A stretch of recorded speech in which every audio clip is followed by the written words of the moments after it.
各位街坊大家好，以前我哋去酒樓食飯最驚係乜？最驚係廚房污糟有老鼠曱甴，係咪？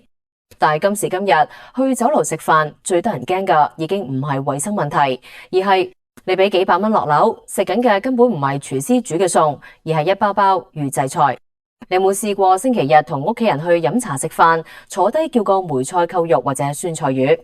明明個場爆晒棚，侍應忙到踢晒腳，但你碟餸唔使5分鐘就上台，而且個味道 A 酒樓同 B 酒樓竟然好似一模一樣。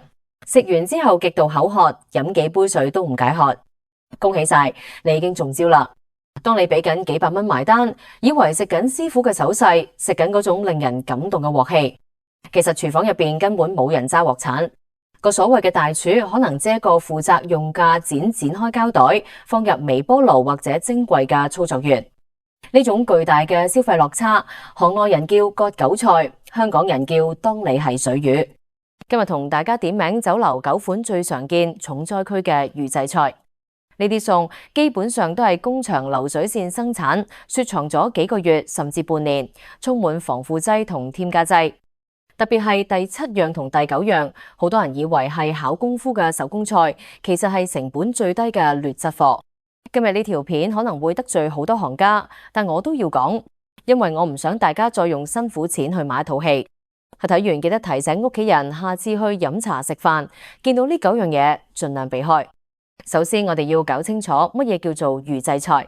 簡單講就係中央廚房將食材切好、煮熟、調好味，然後急凍包裝。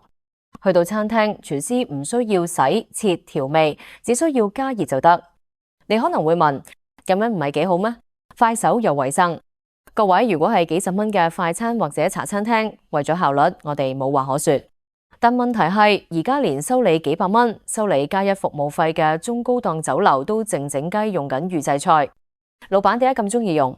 第一，慳錢，請一個真正識拋鑊、識控制火候嘅大廚，月薪幾萬蚊；請一個識剪膠袋嘅阿姐，萬幾蚊搞掂。第二塊，以前整一碟紅燒肉要燉2個鐘，而家3分鐘上台，翻台率高幾倍，做生意梗係爽啦。第三，零損耗，預製菜擺雪櫃1年都唔壞，唔怕賣唔出變壞要倒。但係代價係乜？係我哋消費者嘅健康。為咗長時間保存，預製菜通常會重油、重鹽，加大量防腐劑保鮮。為咗經過冷凍再加熱，口感都唔變，會加大量增稠劑、保水劑。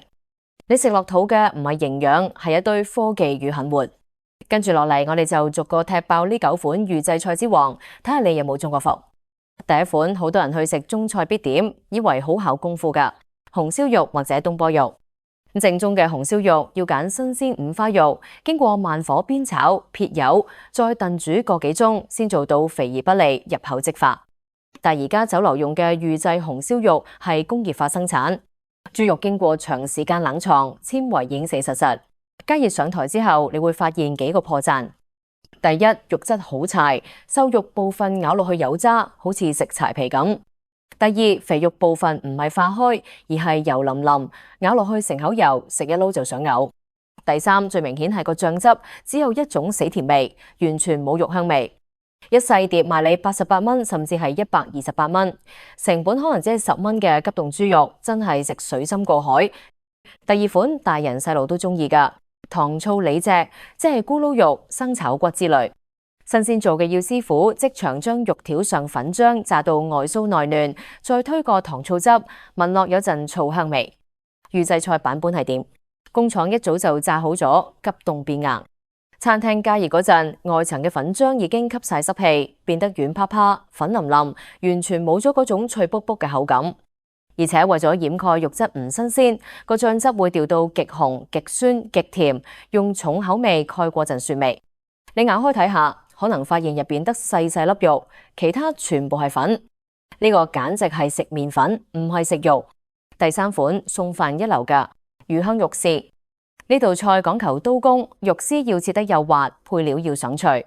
但係預製嘅魚香肉絲，肉絲通常係用鬆肉粉或者鹼水醃過頭，食落去滑纏纏，冇晒肉嘅纖維感，好似食緊啫喱咁。最慘係啲配料，例如筍絲或者木耳絲。因為長期浸喺料理包個汁度，已經變得軟爛，完全冇爽脆口感，仲有陣酸縮味。成碟餸就係一劈糊狀物，毫無鑊氣可言。第4款大家一定要留意細節㗎，宮保雞丁。呢道菜嘅靈魂係乜？係最後撒落去嘅花生米要脆卜卜。如果係預製菜，花生米係同雞肉一齊封喺料理包入邊一齊加熱，結果係點？啲花生米腍晒，完全唔脆。雞肉亦都係嗰種標準嘅滑肉，一食就知係用鹼水發過嘅冇雞味。如果你去酒樓食宮保雞丁，見到花生唔脆，基本上肯定係預製菜，你可以叫經理退貨。第5款，呢一款最毒，梅菜扣肉。呢道菜製作工序極繁複，煮、炸、切、蒸，因為太麻煩，90%嘅餐廳都轉用預製菜。預製扣肉最大問題係有一陣料理包味，即係個餸長時間封喺膠袋入邊，再經過高溫加熱，會產生一種特殊嘅好似潤滑油嘅有益味。而且梅菜係醃製品，加上預製菜本身嘅防腐劑係雙重打擊。亞硝酸鹽含量極高，食得多對心血管極差。如果你食到啲扣肉，肥肉部分係死實唔透明，梅菜無香味，得個鹹字，呢個就係標準嘅工廠貨。第6款，細路仔最勁㗎，獅子頭或者大肉丸。傳統做法要人手切肉粒，肥瘦比例3:7，食落有口感有肉汁。預製獅子頭全部係機器絞肉泥。為咗降低成本，加咗大量澱粉、大豆蛋白，甚至係雞皮、鴨皮打成泥葱素，食落去粉粉地，似食麵粉團多過食肉，完全冇咬口。個湯汁亦都係味精水勾芡。好多後生仔可能從來未食過真正嘅獅子頭，以為呢種粉團就係正宗，真係好悲哀。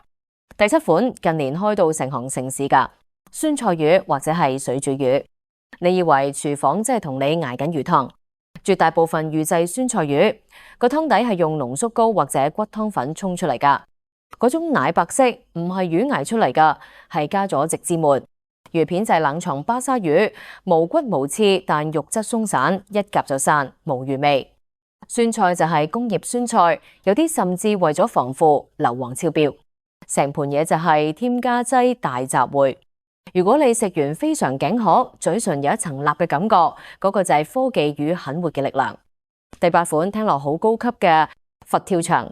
正宗佛跳牆要用幾十種名貴食材，燉幾日幾夜，湯汁濃稠交風嘴。而家酒樓幾十蚊或者百幾蚊一盅嗰啲，全部係預製包，入邊所謂嘅鮑魚係乾鮑仔，海參係合成嘅魚翅係粉絲扮㗎。湯汁係用南瓜泥或者增稠劑調出嚟嘅金黃色，扮到好似好濃咁。食呢道菜係智商稅中嘅智商稅，性價比極低，除咗個名好聽，一無是處。第9款，最後一樣你可能發夢都估唔到，蒸水蛋。蒸水蛋都要預製，幾隻蛋幾蚊雞啫。係啊，因為傳統蒸蛋要講求火候，蒸老咗會鞋，蒸生咗會水，好考師傅。而家有一種預製蛋液，溝好晒化學凝固劑、穩定劑，廚房只要倒出嚟叮幾分鐘，出嚟嘅蛋表面光滑如鏡，完全冇氣孔，而且口感特別 Q 彈，似食啫喱多過食蛋。正常嘅蒸蛋應該係嫩滑，有一陣蛋香味，可能有少少氣孔。如果你食到一碗似膠咁嘅蒸蛋，記住嗰個唔係師傅手勢好，係化學劑好。成本幾毫子，賣你幾十蚊，仲要俾你食化學蛋。講咗咁多，係咪以後唔敢出街食飯？又唔係，只要大家學識呢3招，就能夠避開大部分預製菜，做個精明食客。第1招，睇菜單複雜度。如果一間細細嘅酒樓或者茶餐廳，菜單上邊竟然有幾百款餸，由川菜、粵菜、湘菜到京菜，乜都有，行得。冇一個廚房可以備咁多種新鮮料，亦都冇一個廚師識煮咁多地方嘅菜。呢個絕對係料理包展示廳，全部都係剪袋加熱。第2招，試探試型。點菜嗰陣，你可以問：唔該，呢個魚香肉絲可唔可以走辣啊？可唔可以少油？我有啲喉嚨痛。如果侍應答你唔得，味道係調好晒噶，冇得改。呢個就係預製菜，因為料理包係改唔到味噶。新鮮炒嘅餸，廚師絕對可以控制鹹淡辣度。第3招，用鼻聞用眼睇。若果間餐廳係開放式廚房，但你完全聞唔到炒菜嘅油煙味，聽唔到鑊鏟聲，又或者上菜極快，全部餸嘅顏色都係鮮豔得好假，咁你心裏就有數，呢餐飯只係填飽個肚，唔好有任何期待。總結一句，預製菜係時代嘅產物，但唔應該係欺騙消費者嘅手段。如果你明碼實價或係預製菜賣得平，我接受，畢竟有事趕時間。但如果你收緊現炒嘅價錢，俾我食微波爐食品，呢個就係冇良心。中菜嘅靈魂係鑊氣，係人情味，唔係冷冰冰嘅工業製品。希望大家識得揀，支持嗰啲肯用心做菜、肯早起去街市買新鮮料嘅良心小店。今日分享咗酒樓呢9個大坑，大家有冇中過招？或者你有冇食過邊間酒樓係真材實料㗎？歡迎喺留言區介紹下，等大家都識得去食好西，唔使做水魚。如果你覺得呢條片幫你慳到錢、保到健康，記住點讚、訂閱同埋分享俾你屋企人知。關注我，帶你做個精明食客。我哋下期見。